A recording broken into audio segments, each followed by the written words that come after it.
Você já se perguntou por que alguns cristãos parecem criar raízes profundas na fé, enquanto outros permanecem frágeis, abalados por qualquer tempestade? O crescimento não é questão de sorte, nem de ser mais espiritual que os outros. A Bíblia revela que o crescimento verdadeiro é resultado da prática de certos hábitos que alinham a vida com o coração de Deus. Sem eles, até os maiores desejos se tornam fraqueza. Uma das maiores mentiras que contamos a nós mesmos é acreditar que o crescimento vai acontecer com o tempo. Mas maturidade espiritual não se mede em anos de igreja, e sim em escolhas diárias.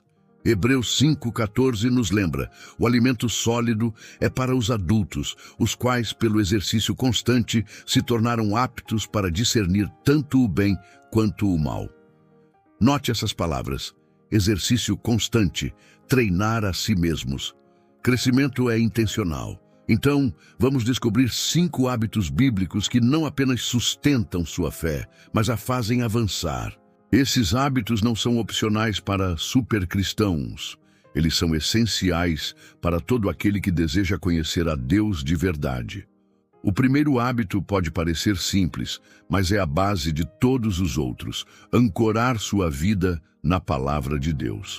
O Salmo 1 descreve o justo como uma árvore plantada junto a ribeiros de águas, que dá fruto no tempo certo e cuja folhagem não murcha. Essa frutificação nasce de um hábito: ter prazer na lei do Senhor e meditar nela de dia e de noite.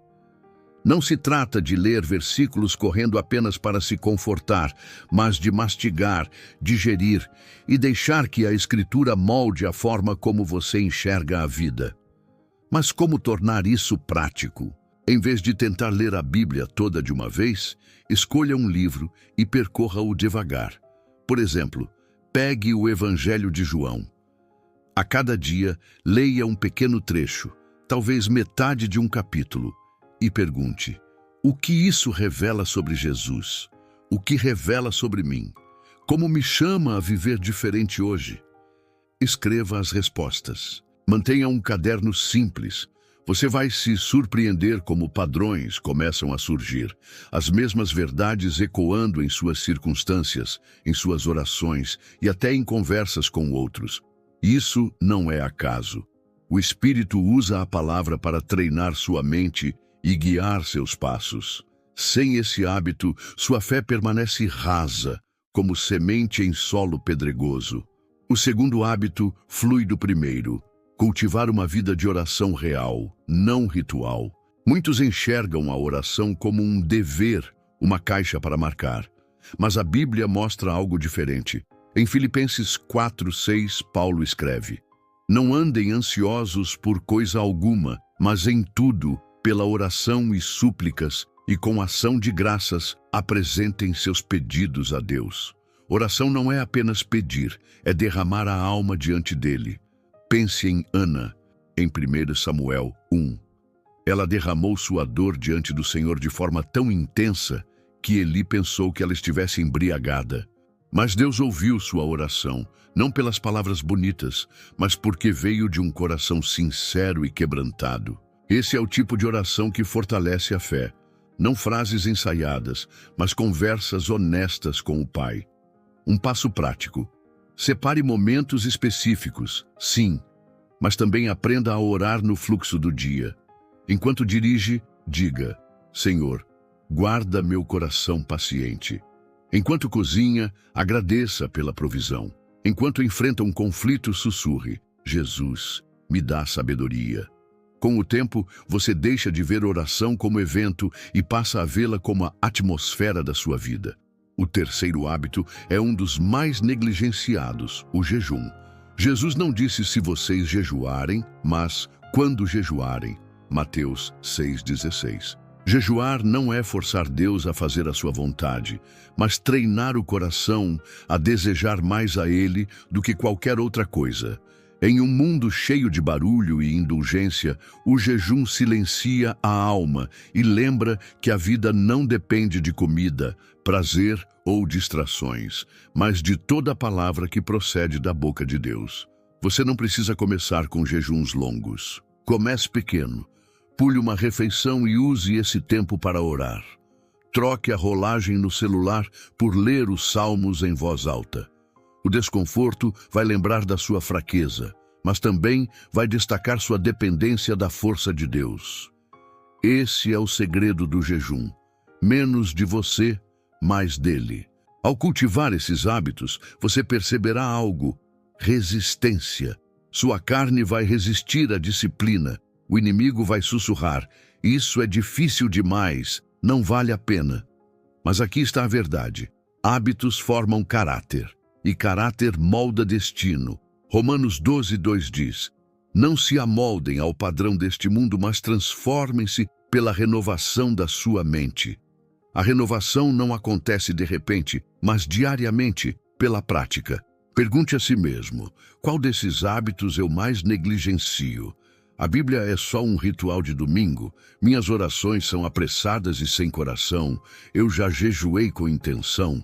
As respostas podem doer, mas também abrem a porta para a transformação. Crescimento espiritual não é sobre perfeição, e sim sobre persistência. E aqui está a beleza. Deus se encontra com você nos pequenos passos de fidelidade. Ele não procura desempenho, mas entrega. Se você tropeçar, não desista. Provérbios 24:16 diz: pois ainda que o justo caia 7 vezes, tornará a levantar-se. Levantar-se de novo já é um hábito de fé. O quarto hábito bíblico é a comunhão. Caminhar em comunidade com outros cristãos. Vivemos em uma cultura que idolatra a independência, mas crescimento espiritual não é projeto solo. Hebreus 10:24-25 nos exorta: e consideremos uns aos outros para nos incentivarmos ao amor e às boas obras. Não deixemos de reunir-nos como igreja, segundo o costume de alguns, mas procuremos encorajar-nos mutuamente. Não se pode afiar ferro sem outro ferro por perto. Comunhão não é apenas sentar no mesmo banco, é vulnerabilidade e prestação de contas. Eclesiastes 4:9-10 nos lembra: é melhor ter companhia do que estar sozinho, porque maior é a recompensa do trabalho de 2 pessoas. Se um cair, o amigo pode ajudá-lo a levantar-se. Imagine tentar escalar uma montanha sozinho. Suas chances de alcançar o topo caem. Mas com um companheiro, quando você escorregar, será puxado de volta para a segurança. Esse é o presente da comunhão. Como colocar isso em prática? Entre em um pequeno grupo em sua igreja. Se não houver, convide 2 ou 3 pessoas para estudar a Bíblia com você toda semana. Compartilhe vitórias, mas também lutas. Quando Tiago 5,16 diz: confessem os seus pecados uns aos outros e orem uns pelos outros para serem curados, ele revela uma verdade poderosa. Muitas vezes, a cura vem por meio da comunidade. Você não foi criado para lutar sozinho. O quinto hábito é um dos mais desafiadores porque custa caro: a obediência. Jesus disse em João 14,15: se vocês me amam, obedecerão aos meus mandamentos. Note que ele não disse se vocês me temem ou se vocês querem bênçãos. O amor se prova na obediência. Crescimento espiritual não se mede pelo quanto você sabe, mas pelo quanto pratica o que sabe. Obediência é onde a verdade se torna transformação. Pense em Abraão em Gênesis 22. Deus pediu que ele sacrificasse Isaque, o filho da promessa. O pedido parecia impossível, mas Abraão obedeceu, e nessa obediência sua fé foi refinada. Ele descobriu que Deus é Jeová Jiré, o Senhor que provê. Sem obediência, a fé permanece teoria. Com obediência, a fé se torna prova viva. A obediência prática geralmente começa pequena. Talvez Deus esteja tocando seu coração para perdoar alguém, para ser generoso ou para abandonar um pecado secreto. Obediência raramente é conveniente, mas sempre é frutífera. Tiago 1:22 nos adverte: sejam praticantes da palavra e não apenas ouvintes, enganando a vocês mesmos. Cada vez que você age sobre a palavra, fortalece seus músculos espirituais. Quando você junta esses 5 hábitos, escritura, oração, jejum, comunhão e obediência, começa a experimentar transformação não como sonho distante, mas como realidade diária. Pense neles como 5 pilares. Tire um e a estrutura enfraquece. Apoie-se nos 5 e sua vida se torna inabalável, como a casa construída sobre a rocha que Jesus descreveu em Mateus 7, 24, 25. Mas aqui está a atenção. Hábitos são fáceis de admirar e difíceis de praticar. Por quê? Porque exigem consistência. Nossa carne deseja conforto, não disciplina. Ainda assim, Gálatas 6:9 nos lembra: e não nos cansemos de fazer o bem, pois no tempo próprio colheremos, se não desanimarmos. Crescimento requer semear todos os dias, mesmo quando o solo parece seco. Talvez você já tenha tentado e falhado. Prometeu ler a Bíblia todos os dias, mas parou na primeira semana. Marcou horários para orar, mas se distraiu. Entrou em um grupo, mas desistiu. O fracasso sussurra: você não é forte o suficiente. Mas lembre-se, crescimento não é sobre nunca cair, mas sobre sempre se levantar. Deus não despreza começos pequenos. Zacarias 4:10 diz: pois quem despreza o dia das pequenas coisas terá grande alegria ao ver a pedra principal nas mãos de Zorobabel. Torne isso prático. Escolha um hábito hoje, não todos de uma vez. Comece com a escritura, 10 minutos por dia. Ou oração, 5 minutos de sinceridade diante de Deus. Ou jejum, uma refeição substituída por adoração. Ou comunhão. Envie uma mensagem a um irmão em Cristo, perguntando como pode orar por ele. Ou obediência, dê o passo que tem adiado. A fidelidade pequena de hoje abre a porta para um grande crescimento amanhã. Pense no crescimento como plantar um jardim. Você não planta sementes e acorda no dia seguinte esperando a colheita completa. Você rega, você espera, você protege o solo e um dia, quase sem perceber, os brotos aparecem. Jesus usou exatamente essa imagem em Marcos 4:27. De noite e de dia, esteja ele dormindo ou acordado, a semente germina e cresce, embora ele não saiba como. O crescimento é misterioso, mas é certo quando as condições corretas estão presentes. Esses hábitos não servem para conquistar o amor de Deus. O amor dele já é seu, inabalável e eterno. Eles servem para posicionar seu coração a fim de receber mais da vida, do poder e da sabedoria de Deus. Eles ensinam você a andar no Espírito, como Gálatas 5:25 nos orienta. Sem eles, sua fé enfraquece. Com eles, sua fé se torna resiliente, frutífera e viva. Pare e imagine como sua vida estaria daqui a 6 meses se você praticasse fielmente apenas 2 desses hábitos. Como estariam sua mente, suas orações, seus relacionamentos? Deus prometeu transformação, mas Ele chama você para trilhar esse caminho com Ele, passo a passo. No centro de tudo está a entrega. Você pode tropeçar, pode lutar, mas a decisão de se levantar de novo, de continuar praticando, de continuar buscando a Deus, é aí que o crescimento acontece. O Espírito encontra você na fraqueza e transforma a disciplina em prazer. E um dia você vai olhar para trás e perceber: aquilo que parecia esforço se tornou parte de quem você é. Pense nos momentos em que você se sente seco espiritualmente. Você ora, mas as palavras parecem vazias. Você lê a Bíblia, mas nada fica. Você se pergunta se Deus está em silêncio, ou pior, ausente. Essas fases testam todo crente, mas não são sinais de abandono, são convites a criar raízes mais profundas. Os hábitos são o que sustentam você quando as emoções falham. Eles o mantêm firme até que a chuva volte. Davi sabia disso. Em Salmo 63, no deserto, ele clamou: ó Deus, Tu és o meu Deus, eu te busco intensamente, a minha alma tem sede de Ti. Veja, sua sede não o afastou de Deus, mas o levou para mais perto dele.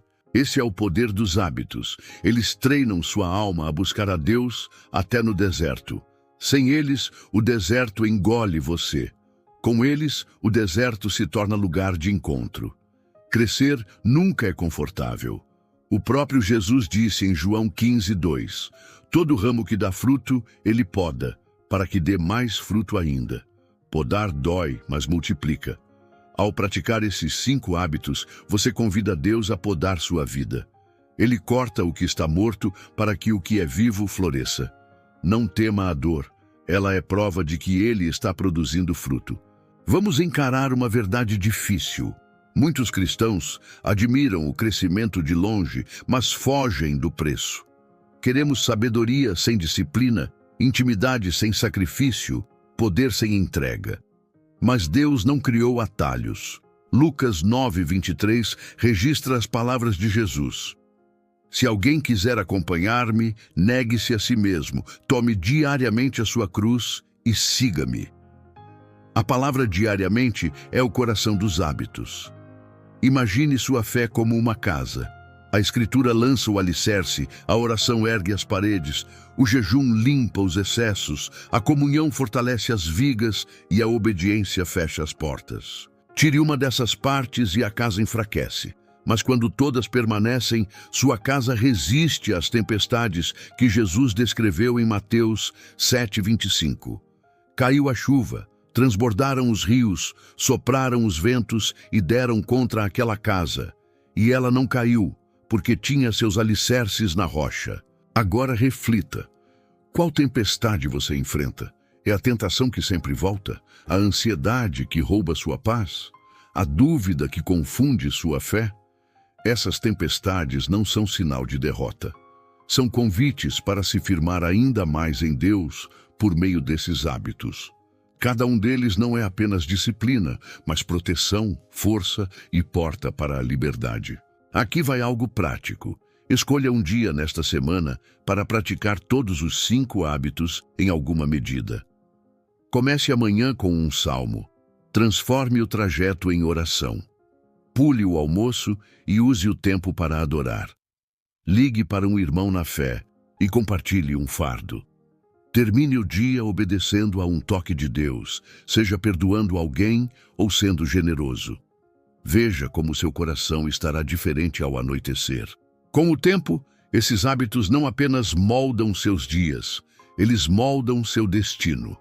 Provérbios 4:18 promete: a vereda dos justos é como a luz da alvorada, que brilha cada vez mais até a plena claridade do dia. Crescimento não é instantâneo, mas é inevitável para quem anda com persistência. Mas aqui vai um alerta. Negligencie esses hábitos e o desvio espiritual entra em silêncio. Primeiro você deixa de orar um dia, depois a Bíblia fica de lado. A comunhão parece opcional, o jejum desnecessário, a obediência incômoda. Aos poucos, suas raízes se soltam. Então, quando a tempestade vem, você percebe tarde demais que sua casa estava na areia. Não espere pelo colapso para levar o crescimento a sério. O Espírito está chamando hoje, não amanhã. Imagine se os apóstolos tivessem adiado a obediência. Imagine se a igreja primitiva tivesse abandonado a comunhão. Nós não estaríamos aqui. Suas escolhas ecoam na eternidade, não apenas para você, mas para todos que observam sua vida. Por isso, Paulo disse a Timóteo em 1 Timóteo 4,16, atente bem para a sua própria vida e para a doutrina. Persevere nesses deveres, pois agindo assim, você salvará tanto a si mesmo quanto aos que o ouvem. Então eu pergunto, qual hábito você vai assumir hoje? Vai abrir a Bíblia antes de abrir o celular? Vai orar no silêncio em vez de correr para o barulho? Vai jejuar uma refeição para buscá-lo mais? Vai abrir o coração a um amigo na fé? Vai obedecer à voz de Deus onde tem resistido? Crescimento não começa com conhecimento, mas com decisão. E lembre-se, Deus não está de braços cruzados com uma prancheta esperando você falhar. Ele é um pai que se alegra a cada passo que você dá em direção a Ele. Como o pai do filho pródigo, Ele corre para te encontrar, mesmo que seus passos sejam pequenos. Esses hábitos não são escadas para conquistar o amor dele, são maneiras de viver dentro do amor que você já tem. Deixe essa verdade penetrar fundo. Crescimento espiritual não é se tornar outra pessoa, mas se tornar quem você foi criado para ser em Cristo. Os 5 hábitos não são correntes, são asas. Eles não restringem sua liberdade, eles a liberam. Sem eles, você fica preso em ciclos de fraqueza. Com eles, você voa em direção à força, à resiliência e à intimidade com Deus. Se você deseja transformação, ela está ao seu alcance. A questão não é se Deus vai se encontrar com você, Ele já prometeu que sim. A questão é se você vai escolher andar com Ele diariamente por meio desses hábitos. Seu crescimento, sua paz, sua alegria, tudo isso está do outro lado da constância. Não espere, comece hoje. Então, se você está pronto para crescer, dê esse passo. Pratique esses 5 hábitos bíblicos com persistência, humildade e expectativa. Veja como Deus vai remodelar sua vida de formas que você nunca imaginou. Sua fé não apenas sobreviverá às tempestades, ela florescerá nelas. Inscreva-se agora e ative as notificações para continuar caminhando conosco nessa jornada de crescimento. Juntos, vamos seguir explorando a palavra de Deus e descobrindo as respostas para os porquês mais profundos da vida. Até lá, permaneça firme, permaneça fiel e continue crescendo nele.